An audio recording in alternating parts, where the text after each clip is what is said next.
नमस्कार दर्शक बंधु welcome back to our channel notification Odisha channel आपनको स्वागत। तो सांग माने सुभद्रा योजनार टंकाटी आपणकर क्रेडिट हो जाए प्रथम पर्यायर तृतीय किस्ती आमर पाखु रिसीप्ट हो जाए जहाँकि आमर डेप्यूटी सीएम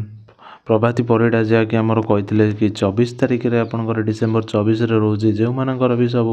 कार आधार कार्ड लिंक नाला जहाँ भी प्रोब्लेम होता से प्रोब्लेम सब से मैंने अपडेट कर केवाईसी आउ थे अपडेट करके से 25 तारिख ना जो आमर जो 24 तारिख रहा डिसेम्बर 24 तारिख सुधा जो मैंने भी जो हिताधिकारी मैंने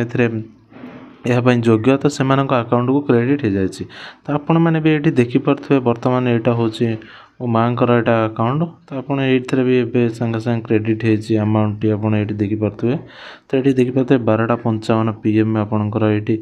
12:55 आप अमाउंट क्रेडिट होती तो देखिपे अपडेट INR आपणकर 5,000 टंका डिपोजिटेड इन HDFC बैंक मो माँ HDFC बैंक अच्छी जो क्रेडिट ये आप देखिपे 24 नवेम्बर 24 जहाँकि आम रोज 24 नवेम्बर 2024 फॉर APBS सी आपणकर क्रेडिटेड यहाँ आपणकर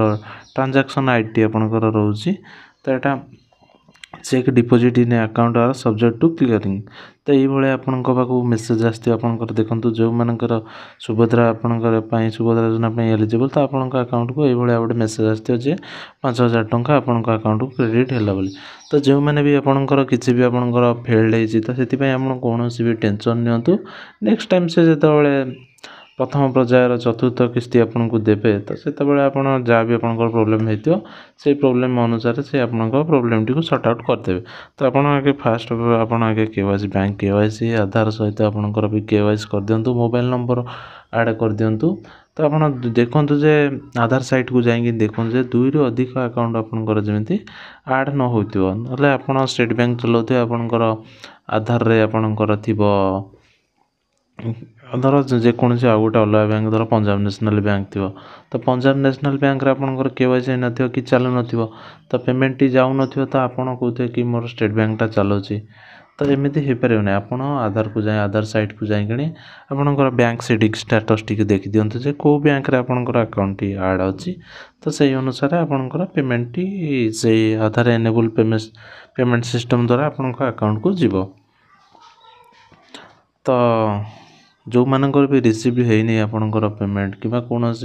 डिफल्ट होती तो से आपंकर सुभद्रा कस्टमर केयर नंबर अच्छे आप सहित कंटाक्ट करूँ ना से आपन को भी कंटाक्ट कर ये प्रोब्लेम टी है सारा यही प्रोब्लेम आप पैसा टी पाइपर नहीं तो केवाईसी करूँ कि जेकोसी प्रोब्लेम हो से भी तरफ कॉल कर जनाऊँ तो से कॉल करवा पूर्व आप भी कॉल कर पचारि देवे कि ये मोर कौन पाई मोर टंका मिलूनी कौन प्रोब्लेम है तो से जहाँ प्रोब्लेम कहे से अनुसार आप अकाउंट जो जी थी जहाँ केवाईसी कि जोटा भी प्रोब्लेम थी से प्रोब्लेम टी सॉर्ट आउट करेंगे तो यह थिला संपूर्ण डिटेल्स तो भिडियो जदि भल लगी था लाइक शेयर और सब्सक्राइब करदे।